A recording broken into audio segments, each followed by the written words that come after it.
In Ascendancy, players will be taking on one of the great houses and they'll be vying for control in this 4X fantasy game. Each game, you'll be playing a specific scenario which may have some house rules or differing objectives, and then during the game, each decade or round will be played out in 4 phases. These phases revolve around worker placement in these trays. The first phase is the Frontier phase, and then there's the Supply phase, then the Academy, and finally the Empire. This represents you getting closer and closer to the center of the Empire as the round progresses. In each phase, players will take turn placing workers, and then once all desired workers have been placed, the actions will mostly resolve simultaneously. But note that if you place a worker in one phase, they stay there until the end of the decade and cannot be used again. You start the game with 4 workers which each have a different tier. The Outcast is tier 1, the Laborer is tier 2, the Loyalist is tier 3, and the Lord/Lady is tier 4. The different phases of the game also have tiers. The Frontier is tier 1, the Supply tier 2, the Academy tier 3, and the Empire tier 4. And a worker may be placed in any phase of the same tier or lower. So the Outcast can only be played in the Frontier, whereas the Lord/Lady can be placed in any tier. There's a lot to this game, so we're going to briefly go over the actions in the 4 phases. The first 3 phases all have a patron and a build action. The patron action allows you to do the action shown here on the tray or the action on one of the building cards next to the tray. And the build action is how you build those cards. Each house has different buildings and cards. When you want to build a building, you need to have the required skills shown here, which is represented on this board. The 3 skills are Cunning, Might, and Intellect. Builds will also have a material cost like ore or mana stone. When you build a building, you will place it next to the tray of the current phase, and now you or any other players may use it while doing that patron action. The cards from the column that you built from will now move up and reveal some of your tech tree. You get access to more and more of your various tech trees by building these cards.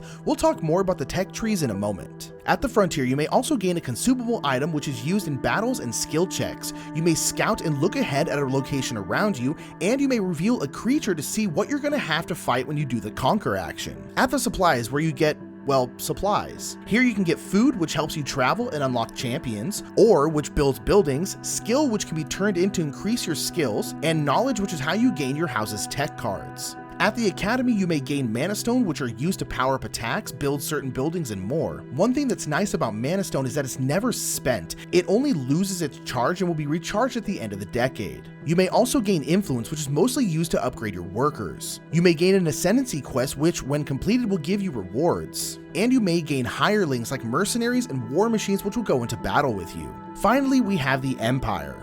Here you may journey, which moves you to a new location on the main board. You may conquer and fight the creature that lurks there. If you use the reveal action, you already know what you're going to be fighting. Otherwise, you may draw a creature to fight. You fight using your champions, mercenaries, and war machines. Each champion is different and it's used in a stamina system. Different attacks and tactics use stamina, but you gain stamina back at the end of each fight round, so definitely use it. The creatures will roll dice to see how they attack and how they defend. You will fight the creature until you win, lose, or retreat. Defeating creatures is how you unlock your Empire cards, which have big rewards, and move your Empire stack up to reveal its tech tree. When you have successfully conquered, you will gain a settlement which will go down onto a location you're at that doesn't already have one. You can also upgrade these settlements with this action. And finally, instead of conquering, you can siege, which is how you attack other players' settlements and characters. Once all 4 phases have been carried out, the end of the decade will happen, which has some income based on your loyalty. Loyalty is very important because it tracks how loyal your populace is. Many things such as buildings, Empire cards, settling lands, Ascendancy quests, and more give you loyalty. After the end of the decade phase, you will start a new decade and continue, but before we head out, let's quickly talk about these tech trees.